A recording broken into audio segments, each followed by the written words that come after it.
Okay, so we all talk about being lucky with the people in our lives, right? Having good fortune. But what if I told you that our whole idea of what that means is completely backwards? Well, today we're going to dive into a pretty radical philosophy that will totally change how you think about what a real blessing looks like. So let's just start right there. When you think about good fortune with people, what's the first thing that pops into your head? I bet for most of us, it's someone who steps in to help when things get rough.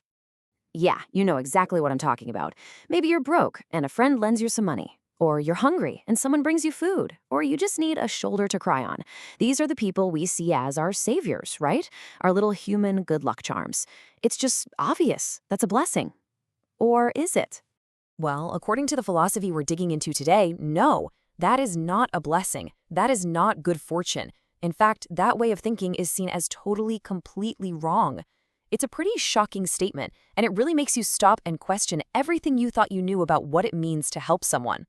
And that leads us right into our first big idea here, what we can call the myth of good fortune. We're going to really break down this common belief that, getting help means getting stuff, and explore why this philosophy says that kind of help might actually be the exact opposite. Okay, so here's the absolute core of the argument.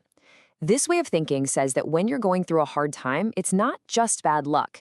It's a lesson. It's an opportunity from the universe, if you will, that's there to help you grow. So when someone just swoops in and gives you money or solves the problem for you, they're not really saving you. They're actually robbing you of the chance to learn what you were supposed to learn. And this just lays out the whole dangerous cycle perfectly. Look at this. First, you hit a rough patch. Then someone bails you out with material help. What's the result? You never actually learn why you were struggling in the first place. So you're totally unprepared for the next challenge. And trust me, a bigger, nastier problem is always just around the corner. It's like you're caught in this trap that just keeps you weak. But wait, it goes even deeper than that. The argument isn't just that this kind of help doesn't work. Oh no, this philosophy claims it's actively harmful, that it creates this karmic trap that ensnares both the person giving the help and the person receiving it. And check out this comparison. It's pretty intense. On one side, you've got the giver. They think they're doing this amazing good deed, earning brownie points for heaven. But what's really going on? They're acting selfishly, just to feel good about themselves. And then you have the receiver. They become dependent, they never learn to stand on their own 2 feet, and they're basically sent to hell by this so-called help. It's a pretty brutal way to put it, right? A selfish act that looks a lot like charity. And what's the ultimate result of all this in the real world? Well, the philosophy is super blunt about it. It's the givers, the ones who are always handing out money and support, who often end up feeling betrayed. They're the ones who get hit in the back of the head, so to speak. They complain about being taken for granted, but they never see that their help is what created the whole mess in the first place. Okay, so if giving someone money when they're broke isn't a blessing, then what is? This is where everything gets turned on its head. We're going to move from the problem to the solution. And it's a really challenging new definition of what a true friend, what real good fortune actually is. And this quote, wow, it just says it all, doesn't it? A person who slaps you when you're lost, that is a true blessing. We're not talking about a literal slap, of course. It's about someone who has the guts to give you a jolt, a real wake-up call when you need it most. So this is it. This is the new definition.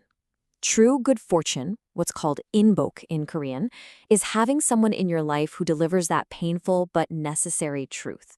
Someone who scolds you, who forces you to look at reality so that you can finally wake up and actually grow.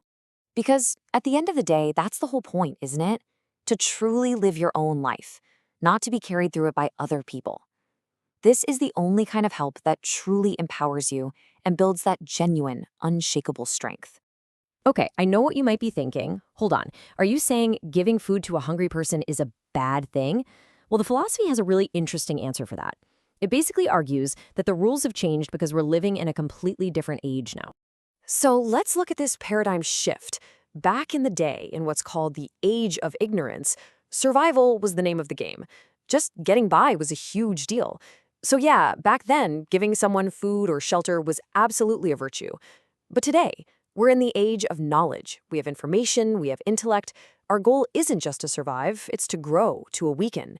And in this world, giving material help without any wisdom behind it, that's considered a poison.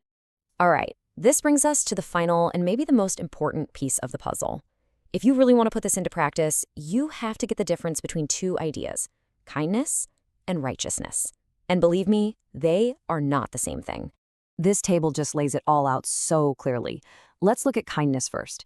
It's based on pity, on sympathy. The action is to just give material aid. It's a leftover from that old age of ignorance, and the result is always dependency. Now look at righteousness. That's based on correct judgment, on seeing things clearly. The action, delivering those harsh truths. This is the way for the age of knowledge, and the result is real, honest-to-God growth. And this is such a key takeaway. Righteousness is cold. It's not supposed to feel warm and fuzzy. It's based on a clear, correct judgment, not on getting all swept up in feelings of pity. It's about doing what's right, not what feels nice in the moment. So the crucial point is this. We've got to shift our whole perspective. It's about moving away from just being kind, the person who offers a quick fix, and toward being righteous, the person who helps someone actually grow, for real, even if it's tough. So I'll leave you with this to think about. When you look at your own life, who are the people around you? Who's just being kind, keeping you comfortable right where you are? And who is the one being righteous? The one who's challenging you, who's making you face the music so you can actually get stronger. Because according to this philosophy, that second person, that is your real good fortune.